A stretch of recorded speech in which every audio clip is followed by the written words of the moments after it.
connection to the motor pump, and I upgraded it into a waterproof junction box. And here you can see it has the product. It's only just the connectors, single ones. And let me test it to you kung gaano ito kabisa, kasi I try to test it, hindi naman nag-trip off kasi you can read it. It has 250 to 30 to 600 volts, and also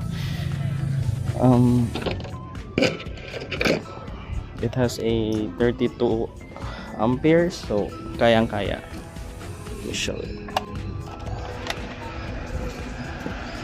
See